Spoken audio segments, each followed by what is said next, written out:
For the next keynote session, we have Tess Menges. When it comes to growing MSP business and breaking the COVID barrier, there is no way we can skip a keynote on proving sales.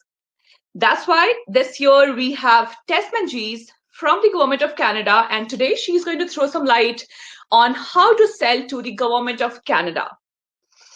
Welcome, Tess. Thank you so much for taking all the time. Over to you.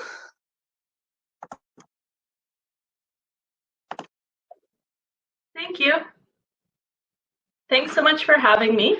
As mentioned, today I'm going to talk about the process of doing business with the Government of Canada and a bit about what our office does. We're called the Office of Small and Medium Enterprises, and we have regional offices across the country that are here to support small businesses in understanding the federal procurement process. So let me just... So as I mentioned, I work for the Office of Small and Medium Enterprises, or OSME, as we call ourselves, and it's our role to help support small and medium businesses as they navigate through the federal procurement process. So if you have sold to the federal government before, if you haven't sold but are interested in learning more about the process, understanding how we buy the specific good or service that you provide, that's our role. So we have 6 regional offices all across the country, and we are here to engage, assist, and inform you about the federal procurement process. So you can contact us at any point, arrange a one-on-one meeting, or send us an email with some questions that you may have about how to get started. But we're going to go over a little bit of that in this presentation today as well. Another part of our role is to assist in reducing barriers to maintain the fair, open, transparent process for our purchasing. So if you are going through your journey of learning to sell to the government and you start encountering a barrier and you see that a few times, we would like to hear about it, because internally we have a team of people that work to try to reduce or eliminate those barriers so that we can maintain fairness in the process. The Government of Canada is one of the largest buyers of goods and services in the country. We buy pretty much anything and everything. I usually say we buy stuff because there really is not a lot that doesn't fit into our purchasing. So an example would be for the RCMP, we would buy dogs. We would also buy food products such as ice cream or meat and poultry. We would also buy ships and airplanes. And then we buy about 50% of our spending is in the services. So we would buy a lot of IT services, training services, HR services, finance services, anything you can really think of, but about 50% of our spending is in the service sector. We do end up spending about $23 billion every year. So that's a lot of money spent on stuff, and hopefully we can have you participate in that by becoming a supplier to the government. One thing that is of note is that small businesses often believe that the government only buys from large companies, or that they can't participate equally in our procurement process. We are looking for as much competition as possible, and we definitely encourage small businesses. That's why our office is set up. But quite a few of our contracts worth under $1 million actually go to small and medium businesses. So it is something that we are supporting, and we would love to have you come meet with us and learn more about the process. More recently, an example of what government is buying, as most of you are aware, is PPE for the country. So we've been putting out, in the past, we've put out tenders for masks or goggles or face shields, gowns, things like that. So any businesses that may have pivoted have now been contacting our office to learn about the procurement process. I work for the Department of Public Services Procurement Canada, PSPC is the acronym, and we are the main buyer for the federal government. So that means that we do buying on behalf of other government departments. So for example, Department of Fisheries and Oceans may come to Public Services Procurement Canada with a requirement to buy fish food. And then it would be the responsibility of Public Services Procurement Canada to put that requirement out on a public website, have companies bid, and then they would issue the contract. And after that, it would be up to Department of Fisheries and Oceans to manage that contract. So we do a lot of purchasing on behalf of other government departments. And then, as I said, my office is a small office within Public Services Procurement Canada that helps small businesses understand the process. And so Public Services Procurement Canada's role is to ensure that all procurement activities are conducted in a fair, open, transparent manner, and that suppliers have equal access in doing business with us. So I'm going to get into a little bit more of the process now around registering your company. And I know people may have questions around this. So as I said, I'll put up a slide with our regional contact information at the end. We also have a booth here, so come chat with us at the booth and ask your questions there, or get our contact information for further follow-up. In terms of registering your company, we have one main website that is used for our procurement process and procurement information. So that's called buyandsell.gc.ca. So buyandsell.gc.ca. That's the main website that we use to post our opportunities.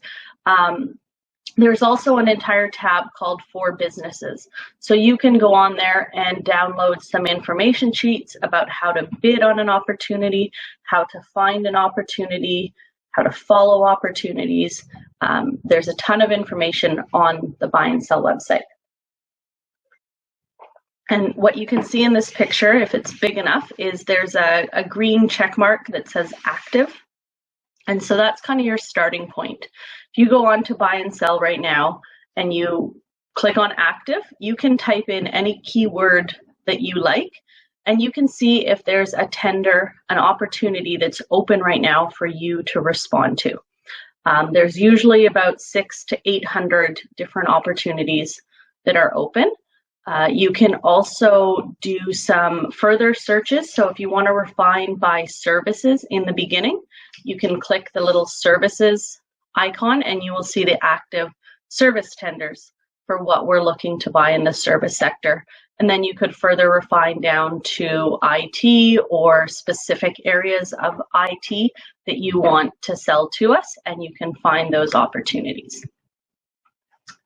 We also have a registration system, and this registration system is really to create your own profile.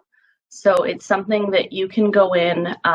You need a Canada Revenue Agency business number, so the 9 digits. If you have a GST or HST number, it will be the first 9 digits of that. You register using that, and you create your own profile. So you create a profile that has, contact information for your company, the address of your company, as well as the last step is adding the commodities, the goods and services that you want to supply to the Government of Canada. So you can do that because when you go and search on Buy and Sell, you can use a keyword and you can type in training, and you will get everything that has a version of training. So you may even get locomotive parts when you're searching training. But if you go on to Buy and Sell and register an SRI first, and you type in and you refine what you want to supply, you will get a code associated with everything that you want to supply to us. So it will make your search more specific and tailored to the results you want to find. So if you want to provide us with first aid training, we would have a code for that, and you can go in, find that code, and then search using that. The supplier information system is really your own profile to maintain. So you register in there, you follow the process. It is a two-step process to complete your registration, and then it's yours to maintain.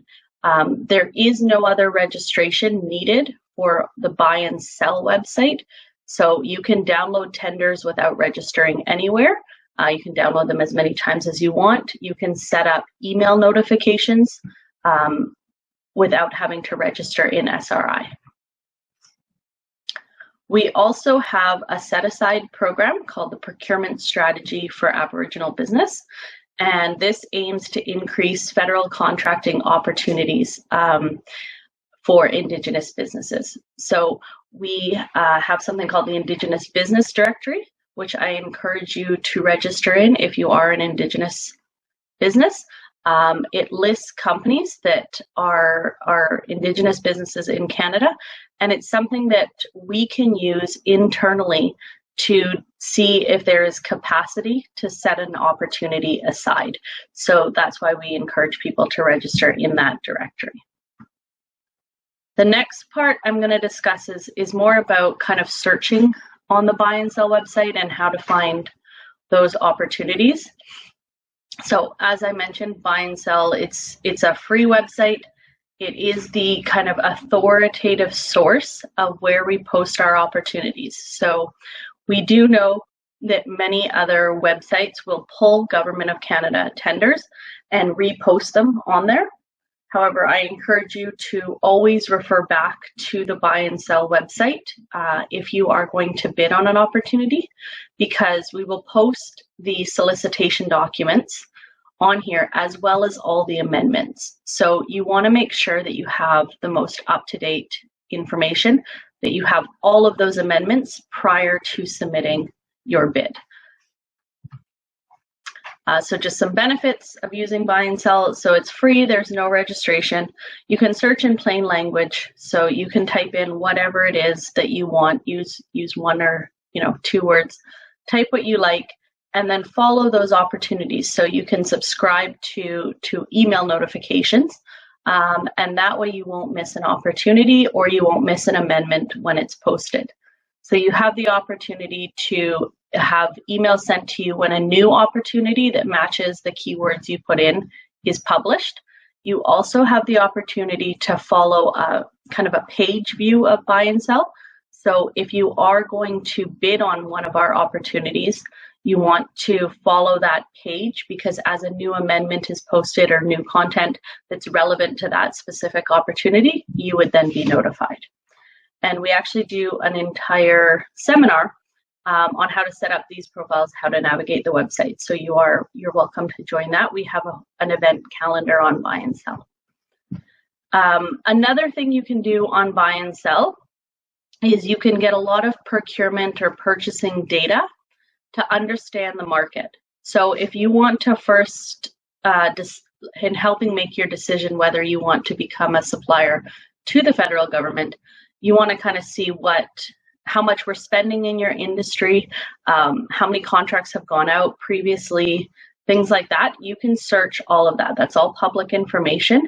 And you can go on and you can see how many contracts we've awarded for a certain good or service, how much those contracts were worth, and when those contracts were issued. Is it something that we're buying on a regular basis? There's regular tenders posted for this. Quite often in the IT sector, we'll have just regular ongoing tenders. Is it something that we tend to buy only once a year? Is it something that is on what we would call a standing offer or a supply arrangement? And those are pre-approved agreements. So if you keep seeing tenders that you're interested in, but they're all for something called a standing offer or a supply arrangement, then your next step would be to figure out how you can get your company listed on those standing offers or supply arrangements so that we can use your company for those services.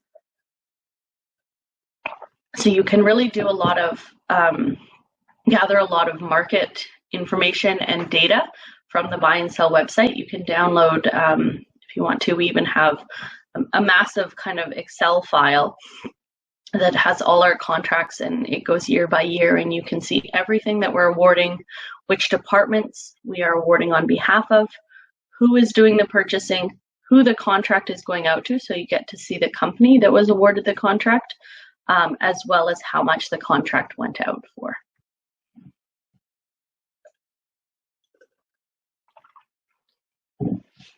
So a bit more about contracting data. So this can really just help you kind of refine your approach in how you want to sell to the government, because really what you want to determine is this right for you? Do you want to become a supplier to the government?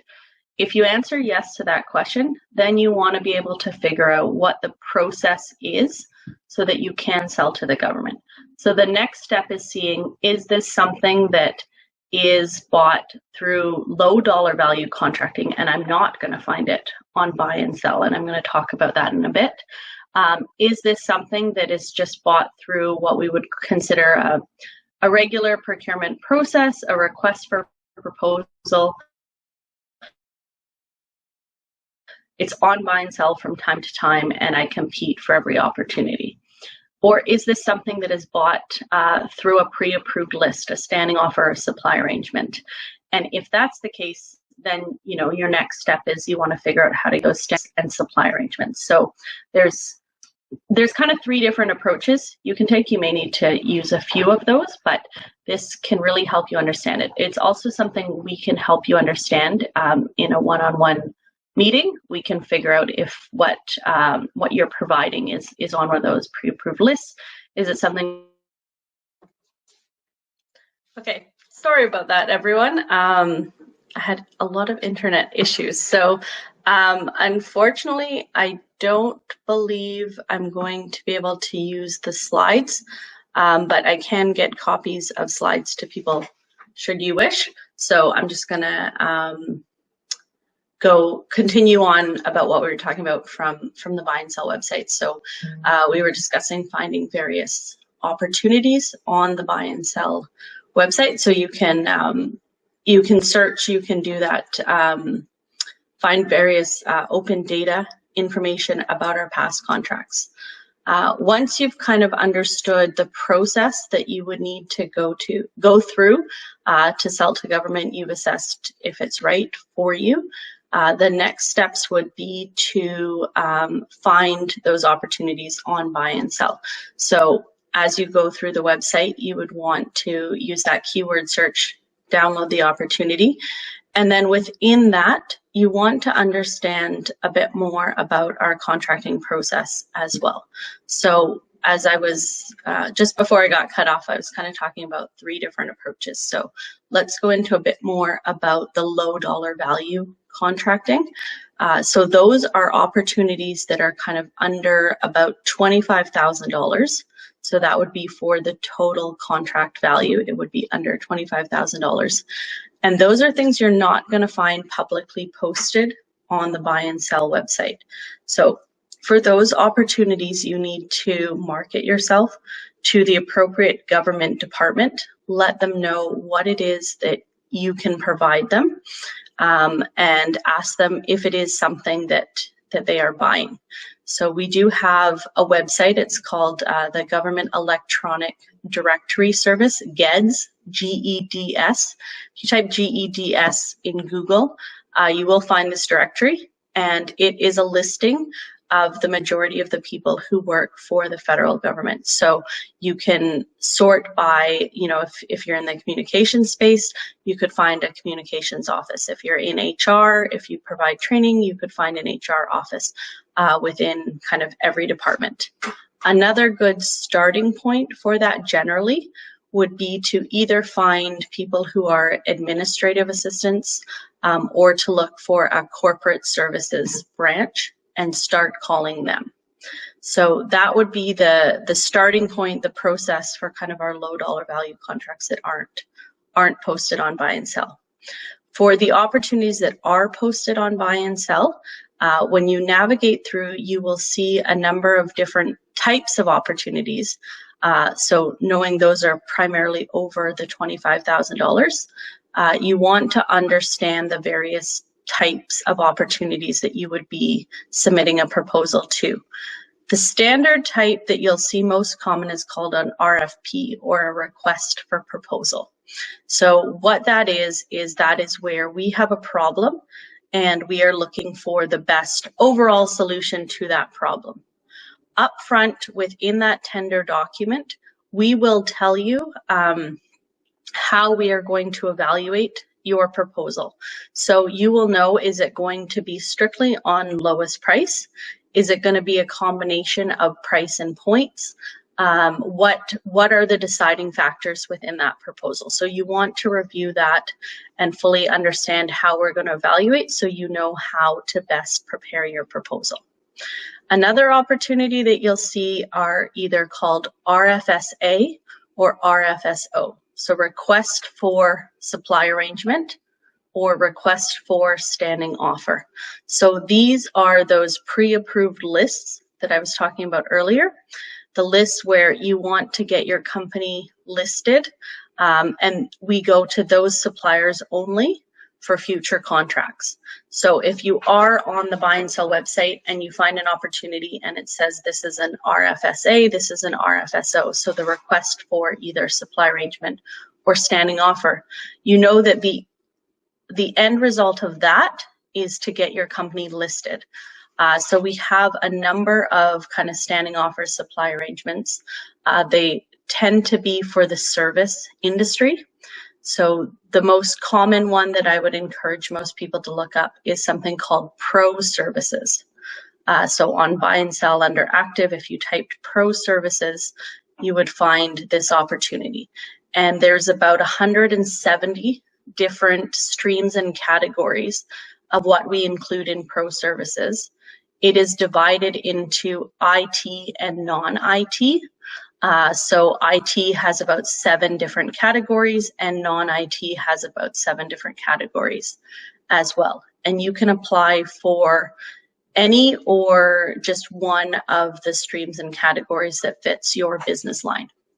Once you are accepted into this supply arrangement, then it is something that government buyers all across the country, every department, will go to when they need those services. So that's why the standing offers and supply arrangements kind of become the first step in that process.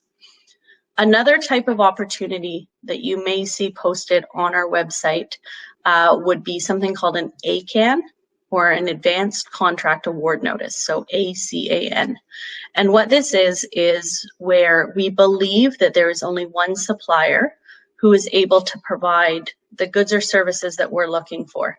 But rather than contract directly with that supplier, what we will do is we will put out this ACAN, this notice, on the BuySell website for everyone to see, and we will say, if you are able to provide this, please contact us. There's something called a statement of capability, so you show that you're able to provide it. And we assess that. If you are, then we make it a competitive process, and chances are it would be 2 companies bidding on that. So ACANs are always good to follow along because they're opportunities for you to kind of put your hand up and say, actually, I'm a newer company, or I am able to provide this. Have you thought about doing things this way? And for you to kind of let us know what it is you can supply, because we do always prefer to have competition. We don't want to award to one company. So that's why we put out these advanced contract award notices.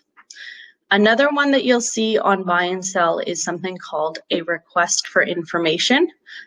Or a letter of interest, so an RFI or an LOI. And what this is not officially going to lead to a contract. It is for you to submit feedback to us about our procurement process related to your industry. So it's really, we go out, we ask a number of questions before we're going to buy something.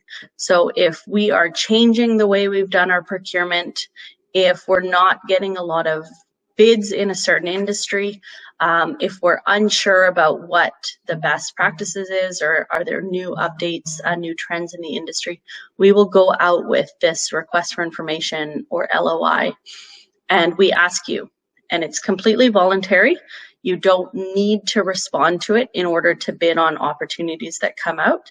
But it's up to you to say yes or no. I want to respond. You can answer some of the questions, all of the questions, and you can let us know your feedback, and that helps shape our procurement process. So we would read through all the feedback, and then we would develop a procurement kind of strategy, and then you would see those requests for proposals or the standing offer supply arrangements.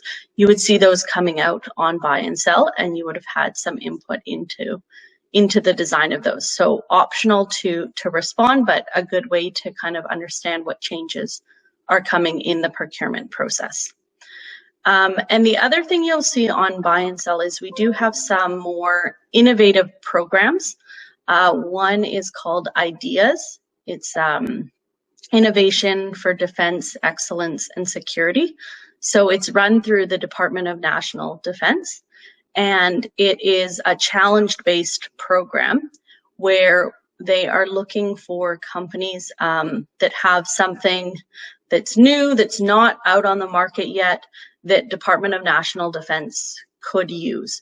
So they kind of put out very simple statements, problems, and they look for industry to propose a solution to solve those. And now with the IDEAS program, if you're kind of going on the challenge base, one that they've done in the past was that they wanted to increase the number of women in the armed forces. So they may put out a simple statement like that. And then it's up to you to send your ideas on how they can do that. And it starts out with a little bit of funding. And it's not a case of only one company is going to win. So it's whatever idea they like, they will proceed. So we could have 6 companies that have really good suggestions and ways to proceed, and they get a little bit of funding to start. If things are going well, Department of National Defense likes the approach, then you may be able to get a bit more money, and that would lead to a contract. Another thing IDEAS has is something called a sandbox. And so what this is they build a test environment, and they allow you to come try out your new product or service. So if you have, let's say, a new drone that has very specific features to it, it may be quite costly for you to actually try that out in the real world. D&D will build these kind of facilities and invite you to come showcase what it is you have. And they have a number of their staff there who are observing this. And then if they like what they see, they will pursue it further. So the IDEAS program, while it's slightly different than our traditional procurement process, you will still see those opportunities on buy and sell, and they're very, very unique and very interesting to kind of follow along. You can also register through the IDEAS mailbox to be notified of new opportunities. Currently, you would see an opportunity through the IDEAS program for clean heat is what they're looking for, and they're actually doing a pre-call. And this leads me to my next point to discuss kind of security clearances with the Government of Canada. So the IDEAS program is doing a pre-call for interested bidders so that they can get them the right security clearance ahead of time so that they're ready to go at time of bidding. You will see from time to time that our opportunities do have security clearance requirements. So those are typically something that we allow you enough time before we will award a contract to actually get the clearance.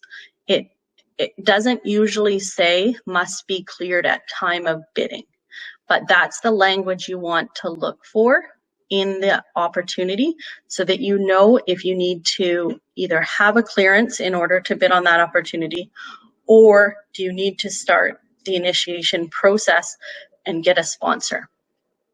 The times we use security clearances are when you would be left unaccompanied in a government facility.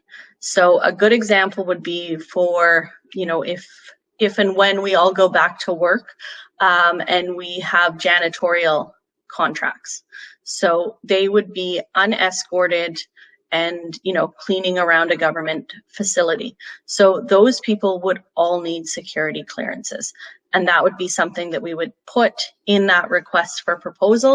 We would put the clearance process. We would ask that you reach out for sponsorship in the very beginning. If you're thinking of bidding, reach out for that sponsorship, because the process can take some time and we want to ensure that you are cleared prior to us being able to award the contract. So we do have an entire security division that deals with this. Security clearances can be for any contract. So if you're going through the process, you found one you want to bid on, the next step would be to check if there is a security requirement. Once you've confirmed and checked about that security requirement, the next step would be to read Annex A. So as you download our opportunities, you will notice that they can be quite lengthy sometimes, and it can take you a number of pages and a number of sections to actually get to the requirement. So that's why I suggest, you know, find the right opportunity on Buy and Sell, download it, look if there's a security requirement, and then flip to what we call Annex A. So it's quite near the end, but that is actually the statement of work or the requirement. So flip to that, read through, make sure this is the right thing for you, that you are able to compete on it, that it's of interest to you, the time frame of the project works for you, and then you want to go and find our evaluation criteria. So within that document, we will tell you upfront how we're going to evaluate you. And within that, there'll be something called mandatory criteria. So you want to look at the mandatory criteria so that you know if you can pass all of those, because mandatories are done on a pass-fail basis. And if you don't pass them all, then you don't proceed in the process. So, you know, if I go through the steps again, it would be find that opportunity, check for clearances, look at Annex A, and then look at the mandatories. And if you can meet all those mandatories, that's great, proceed on. If you can't meet all those mandatories, or if something in the statement of requirements, the statement of work didn't make sense to you, you need more clarity, you always have the opportunity to ask questions while we have an open tender. And that actually becomes like the most important part of our procurement process is the question period. You can ask any and every question you like. There will be an email address for you to ask your questions to. You send them along and they will take those questions, they will get the responses to it, and they actually post it in an amendment. So they will not email you back directly. They will post it on the Buy and Sell website for everyone to see, but you will get the answers to your questions. And we've seen the most successful companies in our bidding process are the ones that actually ask questions during the question period, get the clarity that they need, or see if requirements can be changed, because it's only while it's open and the question period is open that we can change a requirement. So if you see a mandatory requirement for must have 10 years in business and your company is only 7 years old, you can ask that as part of our process and say, can you change the mandatory to be 6 years or 7 years in business? And it's up to the buyer to decide if they will change that or not. But they will respond either way in that amendment and they will let you know. And if they do change it, then it means you're able to bid. If they don't, then there's no point in bidding. But you can ask for requirements to be changed. You can ask, you know, why they've put the name of a product in there. Would they accept an equivalent? Really, it's whatever you need to create the most successful bid possible.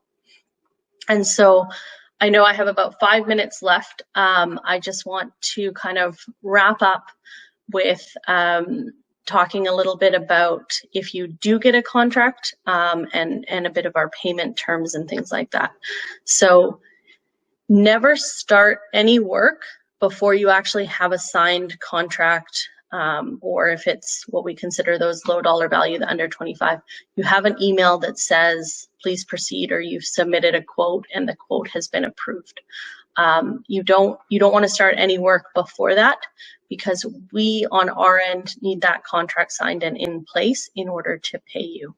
So just make sure you have that going.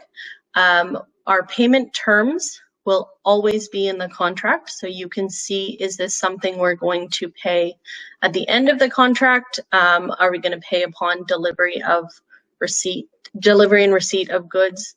In the service industry, we may either do progress payments. So, after the first report is due, we would pay so much, after the second report, and wrap it up. Or we may also pay, monthly or every 2 weeks or something upon receipt of that invoice. But again, upfront, we will tell you how we're going to pay you, what the payment terms are, or the basis of payment. When you are preparing your proposal, there will also be a payment section, and it is best to follow how we have outlined that we want your payment to be submitted. So is it per unit pricing? Is it total pricing? Is it hourly rates? Whatever it may be, follow the format that is in that proposal. That will kind of help you be more successful in that process. So our office does offer seminars, and hopefully internet would be better during those and not get cut out. But we do a general one similar to this. It's a bit longer. It's about an hour and a half to 2 hours about starting to sell to the government. We also do one on finding opportunities. So it's about how to navigate through the entire buy and sell website. And then we do a third one on the RFP or the bidding process. So we actually walk you through a tender, and we show you, how to respond to our proposals, how to do the question period, all of that. So those are all on the buy and sell events calendar. You can join; those are free events. But as I said, we also have regional offices. So I am here based in Vancouver. I cover BC and the Yukon. I have colleagues across the country who cover every other province and territory out there. And we are all available to schedule a virtual one-on-one meeting with you if you want to understand this process more and go through things from the perspective of your company. So at the very beginning, I mentioned we spend about $23 billion on stuff. So you can't just think of it as, I'm going to sell to the government. You need to refine that a bit, understand which departments you might be dealing with, whether you want to go low dollar value, that under 25, market yourself, whether you want to do what's on the buy and sell website, find those active tenders, or whether you want your approach is going to be more about those pre-approved agreements, standing offer, supply arrangements. But either way, we are here to assist you. Like I said, we do have a booth at the show. And so you can pop into our booth, get our contact information. You can also go on Buy and Sell, find our regional offices. We all have phone numbers and mailing lists on there. And I encourage you to contact us about this, about the Ideas program, anything that you want to know about selling to the government. We are here. And again, I apologize for cutting out and only having slides for half of this, but I do hope that you found this interesting and you got some information about the process, at least enough to come speak to us further if you do want to sell. So I will leave it with that and pass it back to the organizers.